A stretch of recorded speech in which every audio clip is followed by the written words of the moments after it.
We spend so much of our lives building this, digital version of ourselves, this whole collection of posts and pictures and messages. But what happens to that digital self when we're gone? Today, we're going to dig into a really strange and honestly kind of unsettling future where your social media account might just keep on living long after you do. Now, really, just pause and think about that for a second.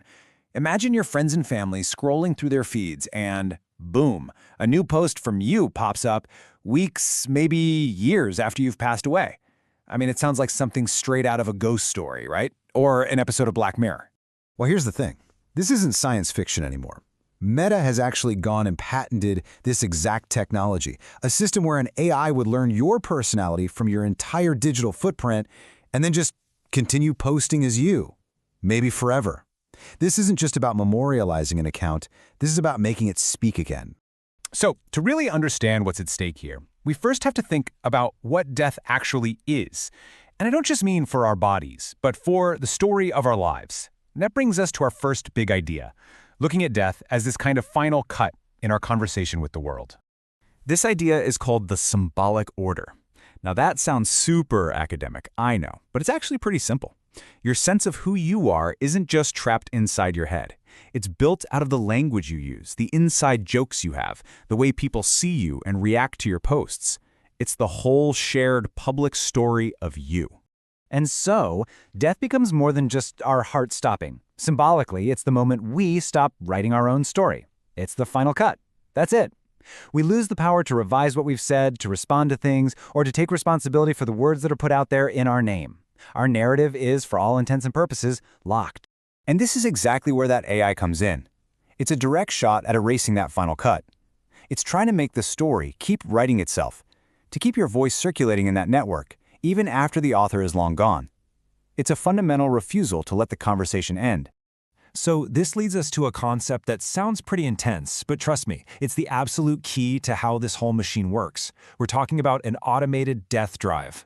Let's look at how this AI actually functions, because you'll see it has a lot less to do with life and a lot more to do with pure mechanical repetition.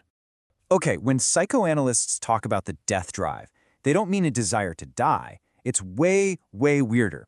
It's this deep, almost mechanical compulsion to repeat things, to just run in a circuit like a machine, whether or not it feels good or is even good for us. It's that part of us that just gets stuck in a loop. And right here, you can see why a large language model is the perfect engine for this kind of drive. It just gobbles up your entire digital life, all your jokes, your arguments, your weird emoji habits, and it learns the patterns. Then its only job is to repeat those patterns, over and over and over, in a perfect, endless loop. It doesn't create anything new. It only ever repeats. This brings us to a really, really important distinction. Because when we hear AI and afterlife, our brains immediately go to sci-fi immortality, right? But that's not what this is at all. So we have to ask the question, what is really being preserved here? This table makes it crystal clear. You've got cryonics, which tries to save the physical body, with the fantasy being, I will wake up someday. Then there's mind uploading, which is all about saving consciousness, so I will continue. But look at Meta's AI. It's not preserving your body or your mind. It's preserving the signifier, your unique stylistic pattern. The fantasy here isn't that you will live on, it's that my trace will circulate. And that, right there, is the absolute heart of it. For a social media platform to work, it doesn't actually need you, the thinking, feeling, complicated person. It just needs your trace. It needs your pattern of engagement, your ability to generate content that keeps the network active and buzzing. So, if we're just going to unleash these automated traces into the world, what are the consequences? Well, this leads us straight into what you could call the Frankenstein problem. We're creating something that can act on its own, but can never, ever be held accountable for its actions. Think about it. A living person has moral agency. If we mess up, if we cause harm, we can be held responsible. We can apologize, we can try to make things right. But this AI proxy, it has what experts call agency effects. It can do things, it can say things, it can influence people. But there's no one there to take the blame. There's nobody home. And this is not just some philosophical puzzle. I mean, think about the real-world mess. If your digital ghost insults one of your loved ones, or gives someone truly terrible advice, or gets into a nasty political fight, who apologizes? The dead you? The algorithm? Who?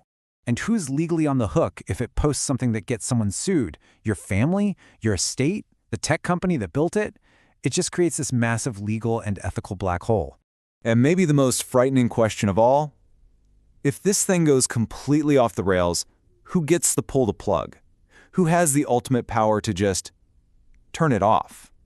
The fact that there are no clear answers here is what's so deeply unsettling. So with all these problems, why on earth would anyone build this?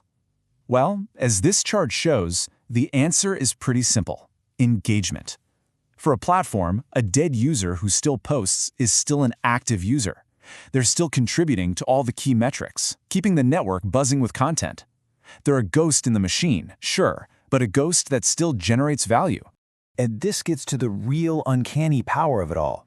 The AI produces something that is almost the person, but, and this is crucial, it is not the person. And that gap, that uncanny valley, is fascinating to us. It makes us uncomfortable, yeah, but it also makes us deeply curious. It turns absence into a kind of spectacle that keeps us all scrolling. This brings us to our final, and probably biggest, question. This whole thing isn't just about tech policy. It might be about a new, fundamental human right that we're going to have to fight for: the right to disappear. Right now, the debate is kind of stuck on the small stuff, like user consent and opt-in policies. Should you have to check a box before you die to allow this? And of course, that's important, but it barely scratches the surface of the real issue here. Here's the ultimate question we need to be asking. Do we have a right to have our story end? A right to silence? A right for our symbolic presence in the world to fade away along with our biological one? Or are we all just destined to become perpetual content farms even after we're gone? And I want to leave you with this final and frankly chilling thought. In this new world we're building, that deep mechanical compulsion to repeat, to just keep the circuit running at all costs, it doesn't need a living person anymore. The death drive no longer needs a body. It only needs a server.